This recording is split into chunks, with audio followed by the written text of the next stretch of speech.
탄핵 얘기를 좀 여쭤보겠습니다. 네. 사실 그 8년 전에 겪으신 일이어서 네. 좀 다시 꺼내기가 싫은 일일 수 있는데 또 반복이 되다 보니까 그리고 그 과정을 누구보다 잘 아시는 분일 것 같아서 질문을 드리는데 일단 가장 먼저 궁금했던 거는 최근까지도 보수 분열하면 안 된다라는 메시지를 냈었던 이제 박근혜 전 대통령 그 본인을 수사해서 뭐 구속시키기까지 했던 뭐 윤석열 대통령이나 한동훈 대표도 이제 다 만나셨던 박 전 대통령이 이거 보고 어떤 말씀하셨는지 궁금하더라고요. 네, 걱정스러운 말씀이 계셨죠. 근데 구체적으로 뭐 이런저런 말씀을 하셨다는 걸 이 자리에서 밝히기는 적절치 않고요. 예. 많은 걱정을 하셨습니다. 앞으로의 상황 이런 것들에 대한 뭐 걱정이요? 여러 가지 말씀이 있었고 당신께서 이제 대통령께서 느끼셨던 것도 있고 앞으로 향후 이제 나라에 대한 걱정 이런저런 걱정을 많이 하셨습니다. 그 당시에는 좀 당이 분당되는 일이 있었잖아요.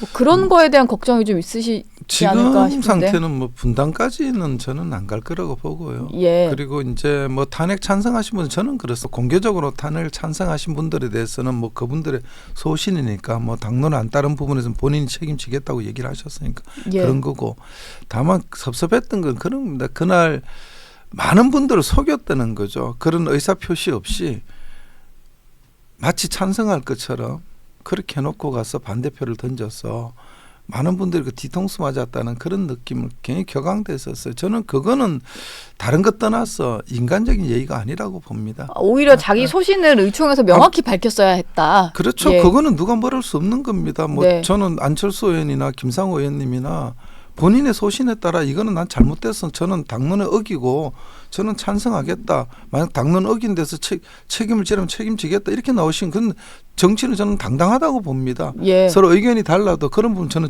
분명히 존중해 드리죠.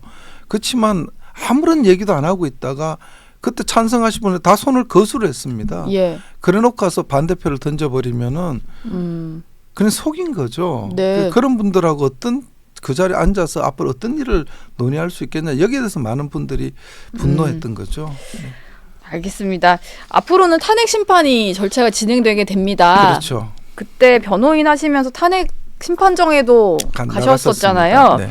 지금 근데 윤 대통령 쪽에서 나오는 얘기는 직접 심판정에 서서 뭐 상세히 설명하겠다 뭐 이런 얘기들이 나와요. 직접 나서려는 이유가 뭐 뭐가 제가 있을까요? 볼 땐 대통령께서 아무래도 법조인 생활을 오래 하셨고 특수검사로서 뭐 본인이 수사도 많이 했기 때문에 그리고 담화에서 밝혔듯이 비상계엄에 대한 본인의 정당성을 본인 입으로 직접 설명하는 게 낫겠다 생각하고 예. 또 논리적으로 이게 뭐 야당 측에서 주장하는 내란죄가 성립되지 않는다를 그걸 아마 논리적으로 설명하시려는 의도가 있지 않겠나 저는 그렇게 보고 있습니다. 근데 역대 대통령이 뭐 노무현 전 대통령, 박근혜 전 대통령 탄핵 심판이 있었지만 한 분도 직접 출석한 적은 없었던 것 같은데 그렇죠. 예. 본인이 직접 나가는 것은 심판에는 좀 어떤 영향을 줄 것 같으세요? 저는 뭐 그게 대리인단이 변론하는 거하고 직접 본인이 가서 변론하는 거 큰 차이는 없어. 오히려 뭐 어떤 면에서는 호소력이 있다고 보지만은 또 위험 부담도 저는 같이 상존한다고 보고 있습니다. 예. 아마 대통령께서 조금 더 숙고하실 거라고 저는 보고 있습니다. 숙고할 것으로 보신다. 예, 예. 유 의원께서도 뭐 검사 출신이시고 네. 법조인이시니까 SNS에 비상계엄 선포가 바로 내란죄로 성립되는 것은 예. 아니다 이런 글을 그렇죠. 올리셨더라고요. 계엄은 잘못됐다는 인식이 당연히 국민의힘에서 계엄은 있지만 예. 그러니까 절차적 요건이 있고 실체적 요건이 있습니다. 헌법 70조가 얘기하는 뭐 전시 사변 이해주는 비상사태, 네. 그 계엄법이 요구하는 요건, 거기에 따라서 그 실체적 요건이 있냐에 따라서는 비상계엄의 요건이 충족되지 않는다는 게 다수의 의견이고요. 네. 또 절차상 국무회의 심의를 거쳤냐 또는 뭐 장관이 건의해서 총리가 그 절차를 거쳤냐 여기도 조금 의문점이 있는 건 맞아요. 다만 위헌이고 위법적인 개헌이라서 이게 바로 내란죄로 성립되는 건 굉장히 논리적 비약입니다. 내란 잘 알다시피 국토가 참절되거나 그러니까 국헌을 물러날 목적범입니다. 네.